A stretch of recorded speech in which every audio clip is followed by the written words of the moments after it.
Hello and welcome to Gradient's weekly roundup of key economic and business developments in Sri Lanka for the week ending 4th November 2022. I'm Nishani Pigera and here are the top stories for this week. Domestic debt included in IMF's debt sustainability analysis. Tourist arrivals continue to grow, strong winter season anticipated.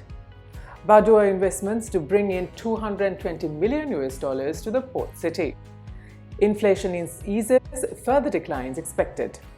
We will also briefly look at other notable news and wrap up with the capital markets update. In our main story this week, the Ministry of Finance in a statement said that IMF's debt sustainability analysis includes external debt, domestic debt, and debt of state-owned enterprises.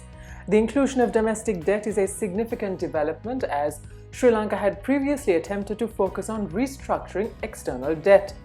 The statement added that, however, each category of debt should be looked at from different angles, bearing in mind the potential impact a specific treatment may have on the country's overall macroeconomic and fiscal framework. The SLTDA reported 42,026 tourist arrivals in October. Numbers were boosted by the resumption of Aeroflot's flights, resulting in Russia emerging as a second highest source market after India. To date, almost 570,000 tourist arrivals have been recorded. The industry is expecting a significant turnaround during the current winter season, with Edelweiss, Air France, Royal Dutch Airlines and Azur Air also returning to Sri Lanka starting this week.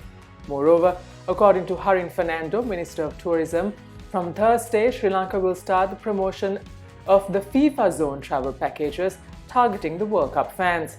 He also noted that road shows across Bengaluru, Chennai and Cochin markets will continue to attract Indian travelers as well as filmmakers. Badoer Investments expressed its willingness to bring investments of over $220 million to the port city. Considered to be one of the largest in the country, the project is slated to include high-end premium-grade office spaces, 425 luxury apartments and hotel. Inflation, as measured by the Colombo Consumer Price Index in October, eased to 66% from 69.8% a month earlier. This is the first contraction in prices in 13 months. Food inflation fell to 85.6% from a record high, whilst non-food prices also declined. In other news, according to Managing Director of Lanka IOC Manoj Gupta, Trinco Petroleum Terminal Limited is to invest about $70 million to refurbish 61 oil tanks in Trincomalee.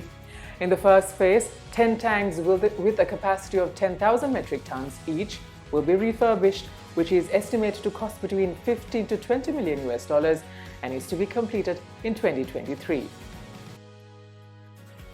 According to Minister of Power and Energy Kanchana Wijesekara, there will be no fuel price revisions in November and sufficient stocks are available to cater to the necessary requirements under the National Fuel Pass. Prices of tea and several other basic canteen food products were reduced by 10%. Further, the Consumer Affairs Authority issued regulations for importers of pre-packaged and confectionery items, requiring them to declare the MRP, name and registered address in English on each pack or container at the point of entry into the country.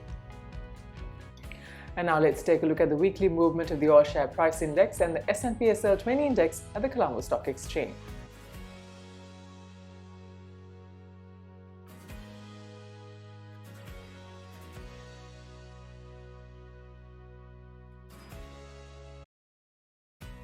At the Treasury bill auction held on Wednesday, yields on 91-day maturities increased slightly, while one-year rates declined.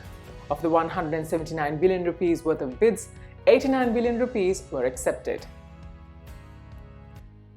Here's how the rupee performed against the dollar this week. And that's a wrap for this week. Subscribe to our YouTube channel at the link below for more updates on economic and business developments in Sri Lanka. Until we see you again next week, thank you for watching. Stay safe.